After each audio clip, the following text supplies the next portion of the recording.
Welcome, everybody, to Casting for Two, the podcast with your host, as always, Chris. I just said my name. That felt weird, saying my name. Not gonna lie, say my name.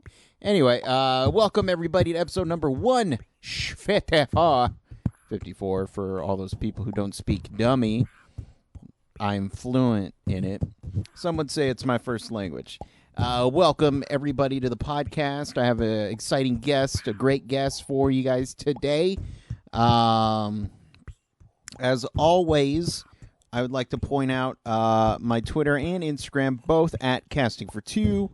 And if you would like to leave a comment on the website or iTunes, Stitcher, or Google Play Music, let me know how I'm doing. I would very much appreciate that. And if you would just like to chat more with me, maybe, not on Twitter or anything like that, there is a place you can do that. You can always email me, castingfor2@gmail.com. And also check out the people over at Secret Stage Productions. They have some great podcasts going on every week, and you all should listen to them because it's good stuff. What else? What else should I say? That's it. I guess I should get into my guest for today. My guest is the very wonderful Austin-based singer-songwriter Kate Priestley, and she is in a band called KP and the Boom Boom. She literally puts the KP in the Boom Boom.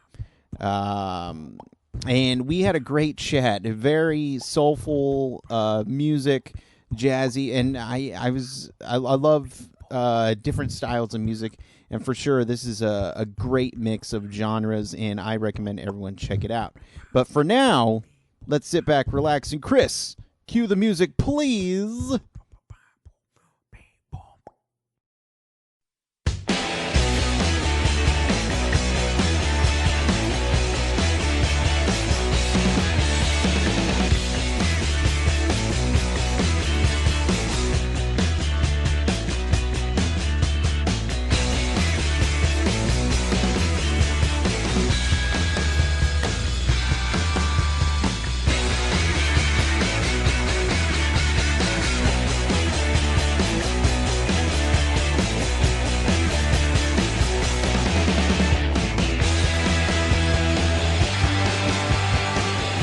Hello. Hello, KP. Hey, this is KP. How you doing, Chris? I'm doing well, and yourself? I'm doing excellent. Yeah. Yeah. How's your morning/afternoon going? It's going good so far. I'm like getting back into the routine of things because I just got back from a band tour on Saturday. So I've had like yesterday to kind of, do some home cooking and sleep in my own bed and get back into the swing of things. So, definitely. It's a good day. Coming off a tour lag? Yeah, coming off tour, like we've been away. We were away for just over 2 weeks. We went to the East Coast, and we had a really great time. It was really great to see how other cities responded to us, other towns, and also meet other musicians that are from outside of Austin, and check out their music scenes and their perspective on music and things like that. It was a really good trip. Nice. And was there one place that you went to that sticks out more, just because you had really fun, more fun? Yeah, Brooklyn. Our Brooklyn show was excellent. And, I honestly wasn't sure how Brooklyn was going to take, because, in my mind, everybody was going to be like uber hip, hipsters, and kind of maybe too cool for school for our music. This music I just wasn't isn't gluten-free. Sure. Exactly. And it was completely the opposite. Like, everybody was so warm and receptive to us, and we're completely digging the show.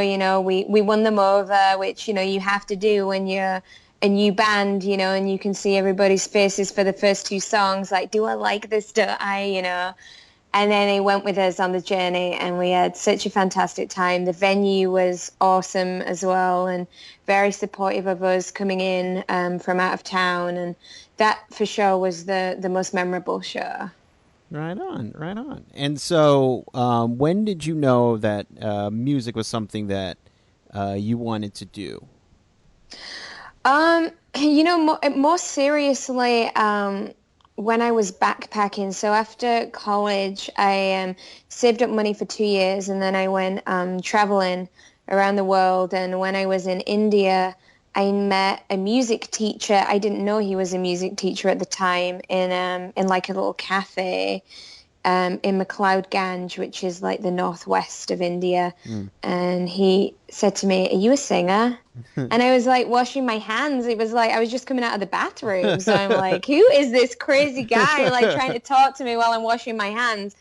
And I was like, I mean, I like to sing. Yeah. He's like, okay, you need to come by my music shop. This is where it is, 4 p.m. And you're going to sing to tabla.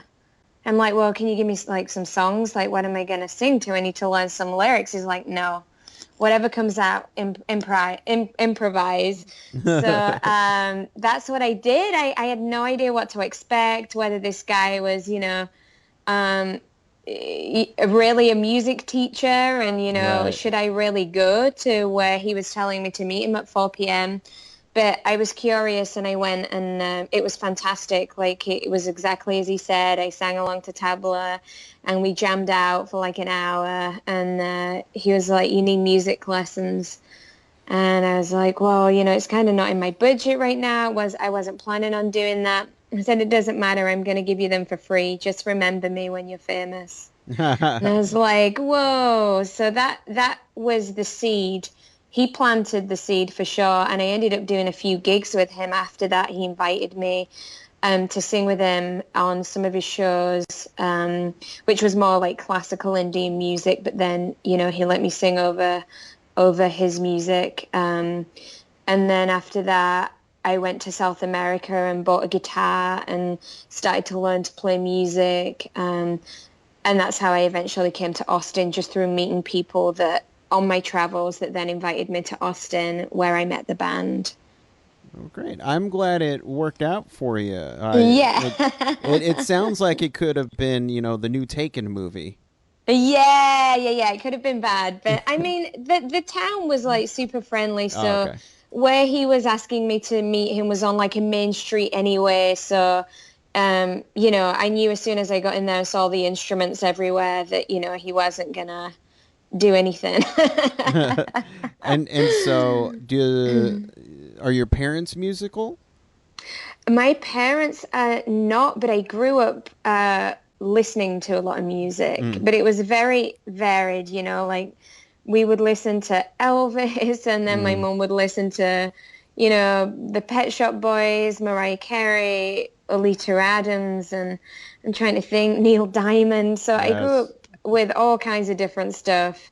But I really loved performing arts when I was a kid. So I used to be in theatre when I was a child and wanted to go to a full-time performing arts school, which I ended up not doing. So there was always like I always loved music. I just never realized I was going to do it full-time until I went traveling. Okay. And where are you originally from? I'm from the north of England, from Oh, okay. Yorkshire. Oh, okay. Yeah. Yeah. Right on. And so, how are you liking Austin? Well, how long have you been in Austin?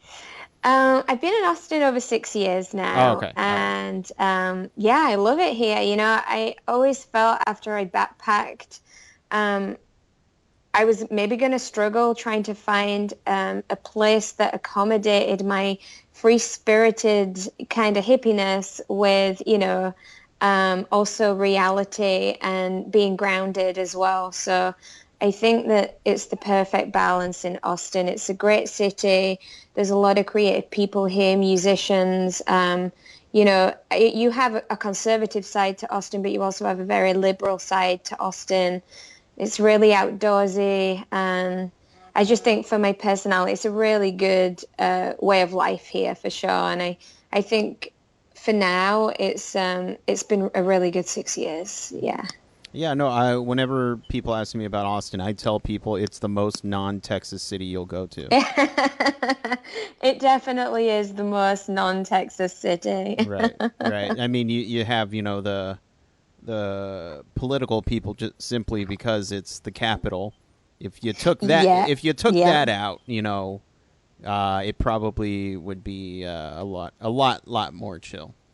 Yeah, for sure. And it feels very chill outside of the political stuff that goes on. I Hmm. mean, certainly the life that I've created, a lot of my friends are musicians and live in a creative lifestyle. So for sure, I've got the more chill lifestyle in Austin as opposed to maybe the, conservative political side. Right, right. Well, see, I'm in San Antonio, and it's not that chill Oh, over here. cool. It's not that chill in San Antonio? It's. I don't think it's that chill compared to No. Austin. No.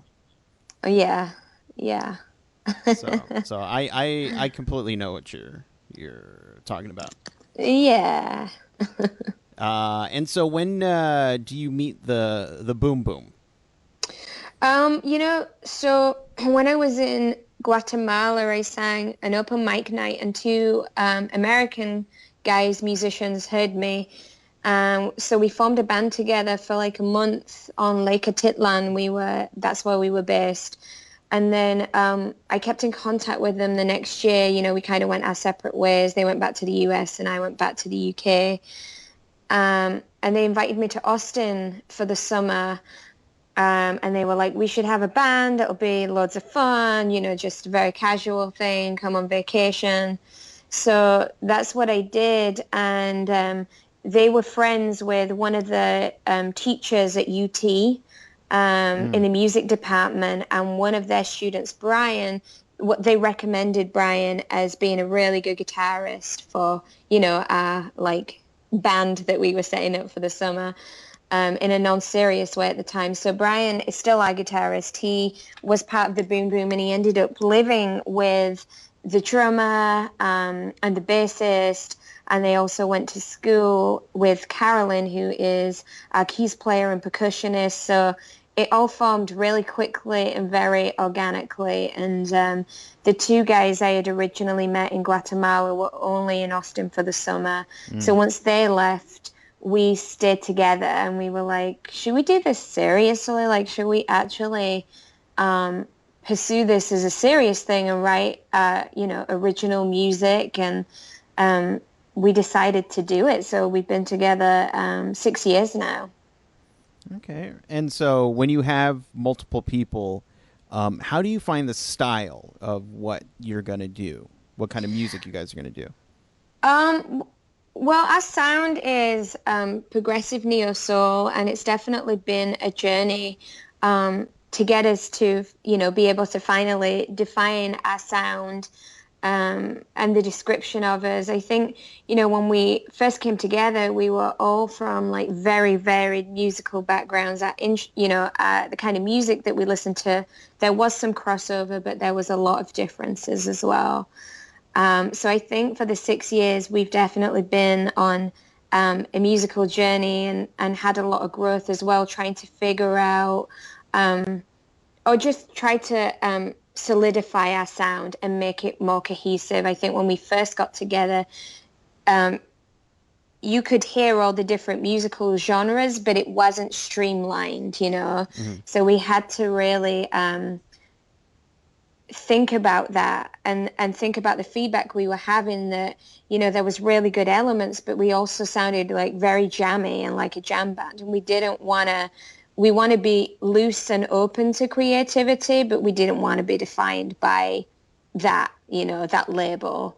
So, my roots are definitely more R&B soul based. Hmm. And I think that set the foundation for the band. And then since then, we've been able to experiment with the different styles that we have. We've got some world music elements, some rock elements, some hip hop elements, some funk and jazz, a lot of jazz elements. But the main basis has got that, the roots in the soul and the neo soul. Um, So yeah, I think finally after, going through those 6 years of self-discovery, we finally been able to come to this point, and where the new album lies and the sound within the new album. So it's been really good, like I love that every time people come to a show and they see the band, they're like, wow, you guys just keep getting better and better all the time and growing. And I'm like, wow, that's amazing that we're able to do that and we're able to keep surprising people. I really love that. Yeah, well, because I was listening to the new album, and I was surprised with how many styles that Uh-huh. you guys incorporated into Hmm. your songs, but that it flowed together nicely. That's what Yeah. was nice about it. Um, and I come from a jazz background, and I don't. So jazz always sticks out to me, even though I hate playing Hmm. jazz, but it sticks out to me just very noticeably, and I enjoyed it. Good, good. Yeah, the jazz definitely is a big part of the music too.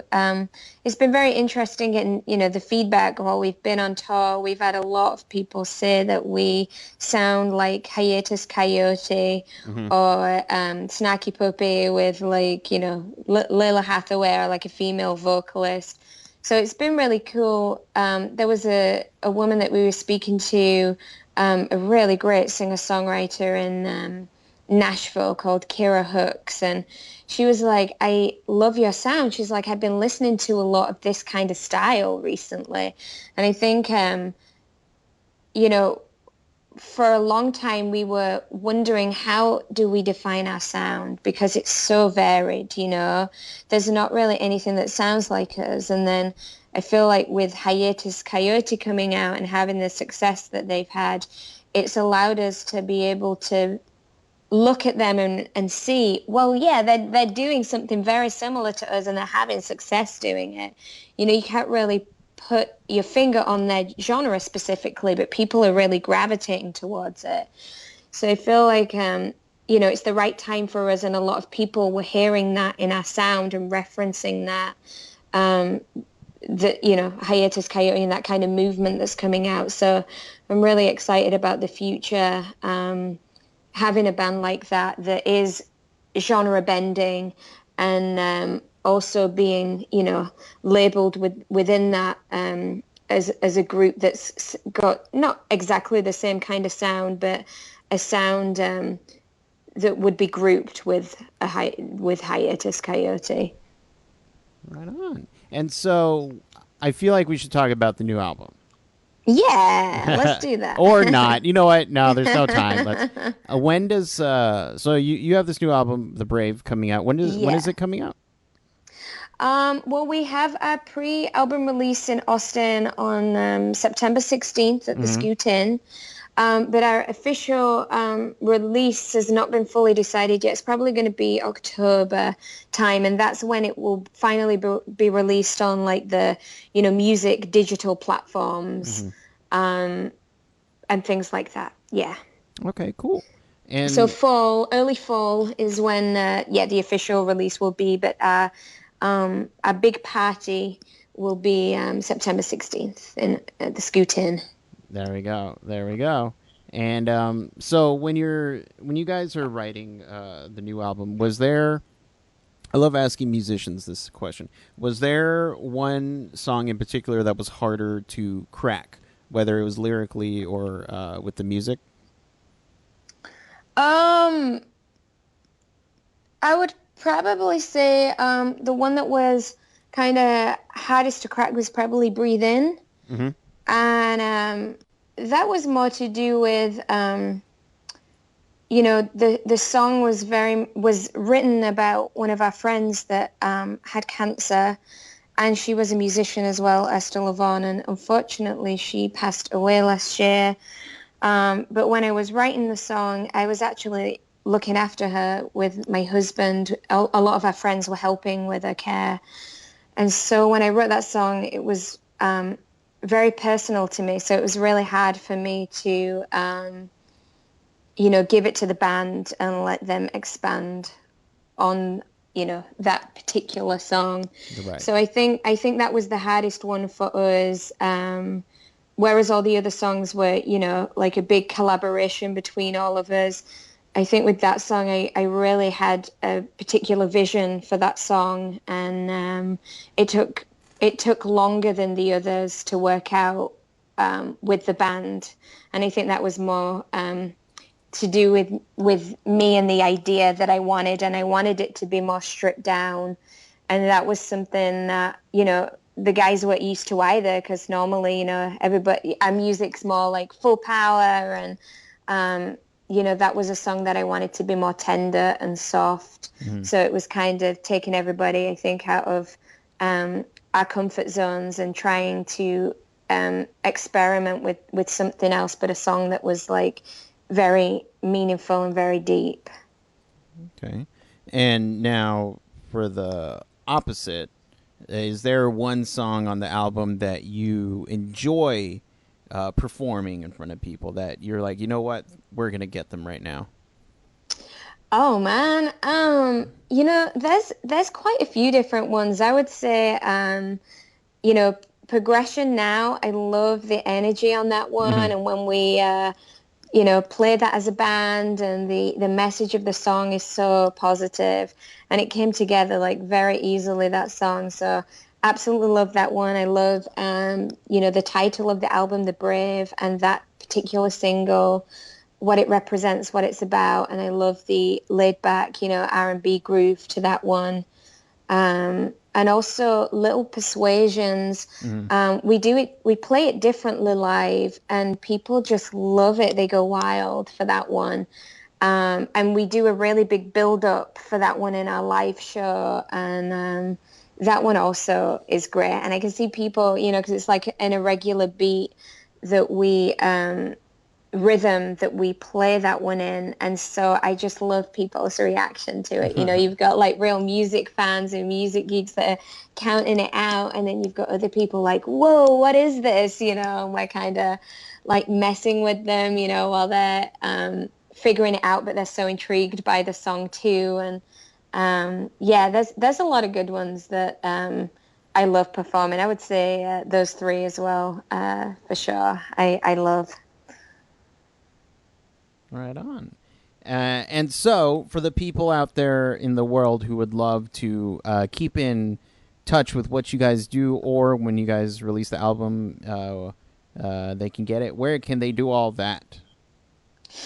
So we have a website, kpandtheboomboom.com, and we can keep everybody updated through that. We also have a Facebook page, KP and the Boom Boom. So go to our page, check out our stuff, like us.